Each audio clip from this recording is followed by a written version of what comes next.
les résultats de TAS yi nga xam ni Sénégal yëpp ñu ngi ko doon xaar fan yi combat Siteu Balla Gaye incha allah résultat bi génn na dimanche incha allah képp ku bëgg a seetaan combat bi mun nga daw jënd sa billet. La TAS a pris une décision de suspendre vraiment la décision et en disant que ni actuellement nii Siteu mun na def combat ak Balla Gaye décision bi génn na Sénégalais yi ñu ngi koy partagé ak yéen. Voici la décision qui disent que vraiment mun naa leen ko liiral si ça vous souhaite si vous souhaitez que ma liiral leen ko ordonnance de requête de mesures provisoires. Président de la chambre arbitrale d'appel du tribunal arbitral du sport, dans la procédure arbitrale d'appel opposant M. Moustapha Senghor, dit Siteu Sénégal, représenté par M. Ivan Herbert de Libra Leo SA, Lausanne, Suisse. Les résultats de TAS yi nga xam ni Sénégal yëpp ñu ngi ko doon xaar fan yi combat Siteu Balla Gaye incha allah résultat bi génn na dimanche incha allah képp ku bëgg a seetaan combat bi mun nga daw jënd sa billet. La TAS a pris une décision de suspendre vraiment la décision et en disant que ni actuellement nii Siteu mun na def combat ak Balla Gaye décision bi génn na Sénégalais yi ñu ngi koy partagé ak yéen. Voici la décision qui disent que vraiment mun naa leen ko liiral si ça vous souhaite si vous souhaitez que ma liiral leen ko ordonnance de requête de mesures provisoires. Président de la chambre arbitrale d'appel du tribunal arbitral du sport, dans la procédure arbitrale d'appel opposant M. Moustapha Senghor, dit Siteu Sénégal, représenté par M. Ivan Herbert de Libra Leo SA, Lausanne, Suisse. Les résultats de TAS yi nga xam ni Sénégal yëpp ñu ngi ko doon xaar fan yi combat Siteu Balla Gaye incha allah résultat bi génn na dimanche incha allah képp ku bëgg a seetaan combat bi mun nga daw jënd sa billet. La TAS a pris une décision de suspendre vraiment la décision et en disant que ni actuellement nii Siteu mun na def combat ak Balla Gaye décision bi génn na Sénégalais yi ñu ngi koy partagé ak yéen. Voici la décision qui disent que vraiment mun naa leen ko liiral si ça vous souhaite si vous souhaitez que ma liiral leen ko ordonnance de requête de mesures provisoires.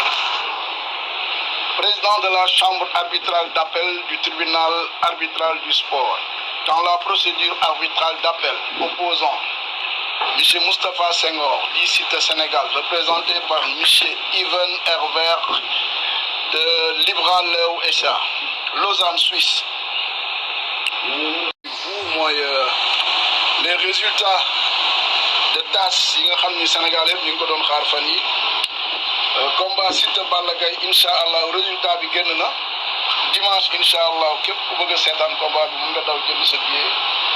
La TAS a pris une décision de suspendre vraiment la décision et en disant que ni actuellement nii Siteu mun na def combat ak Balla Gaye décision bi génn na Sénégalais yi ñu ngi koy partagé ak yéen. Voici la décision qui disent que vraiment mun naa leen ko liiral si ça vous souhaite si vous souhaitez que ma liiral leen ko ordonnance de requête de mesures provisoires. Président de la chambre arbitrale d'appel du tribunal arbitral du sport, dans la procédure arbitrale d'appel opposant M. Moustapha Senghor, dit Siteu Sénégal, représenté par M. Ivan Herbert de Libra Leo SA, Lausanne, Suisse. Les résultats de TAS yi nga xam ni Sénégal yëpp ñu ngi ko doon xaar fan yi combat Siteu Balla Gaye incha allah résultat bi génn na dimanche incha allah képp ku bëgg a seetaan combat bi mun nga daw jënd sa billet. La TAS a pris une décision de suspendre vraiment la décision et en disant que ni actuellement nii Siteu mun na def combat ak Balla Gaye décision bi génn na Sénégalais yi ñu ngi koy partagé ak yéen. Voici la décision qui disent que vraiment mun naa leen ko liiral si ça vous souhaite si vous souhaitez que ma liiral leen ko ordonnance de requête de mesures provisoires. Président de la Chambre arbitrale d'appel du tribunal arbitral du sport. Dans la procédure arbitrale d'appel opposant M. Moustapha Senghor, dit Cité Sénégal, représenté par M. Ivan Herbert de Libra Léo SA, Lausanne, Suisse. Les résultats de TAS yi nga xam ni Sénégal yëpp ñu ngi ko doon xaar fan yi combat Siteu Balla Gaye incha allah résultat bi génn na dimanche incha allah képp ku bëgg a seetaan combat bi mun nga daw jënd sa billet. La TAS a pris une décision de suspendre vraiment la décision et en disant que ni actuellement nii Siteu mun na def combat ak Balla Gaye décision bi génn na Sénégalais yi ñu ngi koy partagé ak yéen. Voici la décision qui disent que vraiment mun naa leen ko liiral si ça vous souhaite, si vous souhaitez que ma liiral leen ko ordonnance de requête de mesures provisoires. Président de la Chambre arbitrale d'appel du tribunal arbitral du sport. Dans la procédure arbitrale d'appel opposant M. Moustapha Senghor, dit Cité Sénégal, représenté par M. Ivan Herbert de Libra Léo SA, Lausanne, Suisse. Les résultats de TAS yi nga xam ni Sénégal yëpp ñu ngi ko doon xaar fan yi combat Siteu Balla Gaye incha allah résultat bi génn na dimanche incha allah képp ku bëgg a seetaan combat bi mun nga daw jënd sa billet. La TAS a pris une décision de suspendre vraiment la décision et en disant que ni actuellement nii Siteu mun na def combat ak Balla Gaye décision bi génn na Sénégalais yi ñu ngi koy partagé ak yéen. Voici la décision qui disent que vraiment mun naa leen ko liiral si ça vous souhaite, si vous souhaitez que ma liiral leen ko ordonnance de requête de mesures provisoires. Président de la Chambre arbitrale d'appel du tribunal arbitral du sport. Dans la procédure arbitrale d'appel opposant M. Moustapha Senghor, dit Cité Sénégal, représenté par M. Ivan Herbert de Libra Léo SA, Lausanne, Suisse.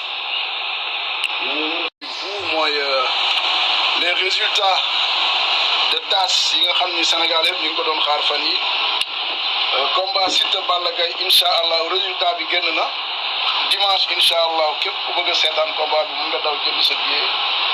La TAS a pris une décision de suspendre vraiment la décision et en disant que ni actuellement nii Siteu mun na def combat ak Balla Gaye décision bi génn na Sénégalais yi ñu ngi koy partagé ak yéen. Voici la décision qui disent que vraiment mun naa leen ko liiral si ça vous souhaite, si vous souhaitez que ma liiral leen ko ordonnance de requête de mesures provisoires. Président de la Chambre arbitrale d'appel du tribunal arbitral du sport. Dans la procédure arbitrale d'appel opposant M. Moustapha Senghor, dit Cité Sénégal, représenté par M. Ivan Herbert de Libra Léo SA, Lausanne, Suisse.